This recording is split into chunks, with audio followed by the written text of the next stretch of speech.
Rouler vite à moto ou en voiture est une réalité au Bénin. L'excès de vitesse est un fléau qui perdure, ceci malgré les multiples campagnes de sensibilisation et les sanctions prévues par la loi. Pour les usagers, les causes varient d'une personne à une autre.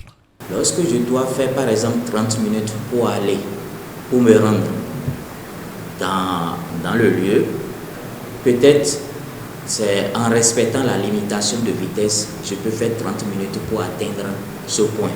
Mais on constate que quand nous prenons trop de temps à nous préparer,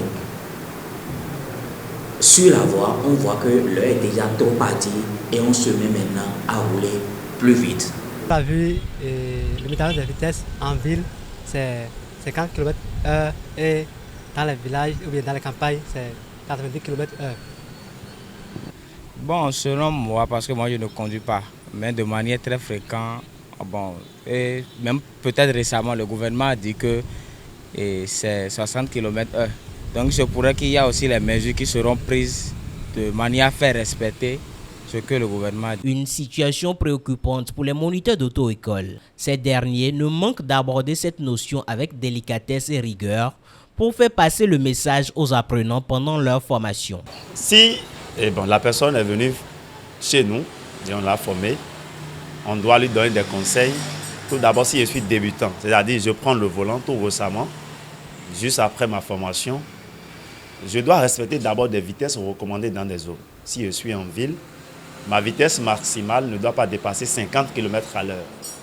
Si je quitte ville, ma vitesse maximale ne doit pas dépasser 90 km/h. Parce que lorsque je fais essai de vitesse et je veux m'arrêter, il y a ce qu'on appelle distance de freinage qui m'attend.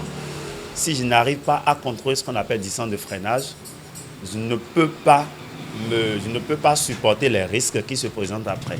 Et nous devons savoir à quel moment ralentir aussi. Parce qu'il y a ce phénomène qui fait que les gens, quand ils roulent très vite et à la vue d'un obstacle, ils n'arrivent plus à ralentir comme il le faut. Et ils sont obligés d'aller vers le danger. Alors, on conseille aux candidats de faire tout possible pour aller tout doucement sur la route.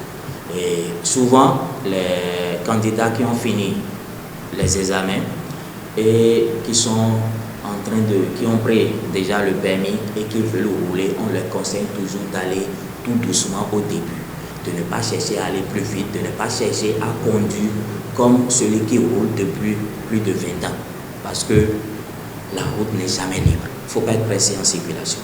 Et soyez toujours courtois par rapport aux autres usagers. Parce qu'il y a aussi ça là qui fait que les gens sont tellement pressés qu'à un moment donné, on devait céder le passage à l'autre usager, mais on est tellement pressé qu'on ne peut pas lui céder le passage. Les panneaux sont accompagnés des fois des panneaux sauts, c'est-à-dire qu'il y a des petits panneaux qui sont implantés en bas, qui demandent à qui doit respecter le panneau. Si le panneau n'a pas de panneau saut, et ça me parle de vitesse, limitation de vitesse à 50 par exemple, mais ça concerne tout le monde. Les deux roues aussi doivent respecter les 50 km/h recommandés dans la zone là. Donc, ce n'est pas forcément les véhicules automobiles, c'est-à-dire les véhicules à 4 roues, seulement qui vont respecter les 50 imposés dans la zone. Je suis à moto, je dois aussi observer, respecter les vitesses recommandées. Les conséquences liées à l'excès de vitesse sont dramatiques. Accidents, pertes en vies humaines, blessures graves et j'en passe. Il revient donc aux autorités de renforcer les contrôles ainsi qu'aux conducteurs de prendre conscience, de rester dans la marge prescrite et de limiter les prises de risques.